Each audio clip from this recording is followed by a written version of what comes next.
نے جب اس خاک پہ سر رکھا تھا، گھر سے نکلے تھے تو ایک دشت فنا کی صورت، گھر سے نکلے تھے تو ایک دشت فنا کی صورت، راہ میں صرف سفر رکھا تھا، دل تھے متروکہ مکانات کی صورت خالی، دل تھے متروکہ مکانات کی صورت خالی، اور اسباب میں بچھڑا ہوا گھر رکھا تھا، اور اسباب میں بچھڑا ہوا گھر رکھا تھا، جسم اجداد کی قبروں سے نکلتے ہی نہ تھے، جسم اجداد کی قبروں سے نکلتے ہی نہ تھے، نسل در نسل اسی خاک میں سر رکھا تھا، روح پر نقش تھے وہ نقش ابھی تک جن میں، روح پر نقش تھے وہ نقش ابھی تک جن میں، رنگ بچپن کے کسی یاد نے بر رکھا تھا، رنگ بچپن کی کسی یاد نے بر رکھا تھا، کٹتے دیکھے تھے وہ برگد بھی جنہوں نے خود کو،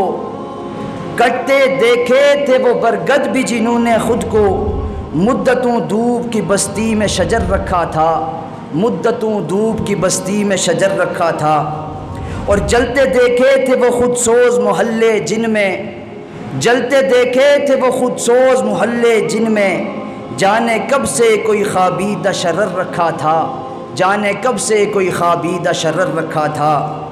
اور چوڑیاں ٹوٹ کے بکھری تھی ہر ایک آنگن میں، چوڑیاں ٹوٹ کے بکھری تھی ہر ایک آنگن میں،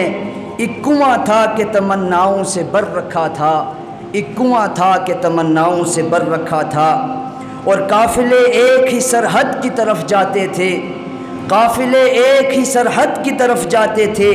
خواب کے پار کوئی خواب دیگر رکھا تھا، خواب کے پار کوئی خواب دیگر رکھا تھا، اور ایک ہنسی چاند تھا ایک سبز زمین پر روشن، ایک ہنسی چاند تھا ایک سبز زمین پر روشن، ایک ستارے کو بھی آغوش میں بر رکھا تھا، ایک ستارے کو بھی آغوش میں بر رکھا تھا، اور حرف اظہار میں حائل تھی فصیلیں لیکن، حرف اظہار میں حائل تھی فصیلیں لیکن، رکھنے والے نے خاموشی میں اثر رکھا تھا، رکھنے والے نے خاموشی میں اثر رکھا تھا، لب تک آتے ہی نہ تھے حرف مناجاتوں کے، لب تک آتے ہی نہ تھے حرف مناجاتوں کے، ہچکیوں نے کسی دیوار میں در رکھا تھا، ہچکیوں نے کسی دیوار میں در رکھا تھا، اور چشم بینا میں وہ منظر ابھی تازہ ہے سعود، چشم بینا میں وہ منظر ابھی تازہ ہے سعود۔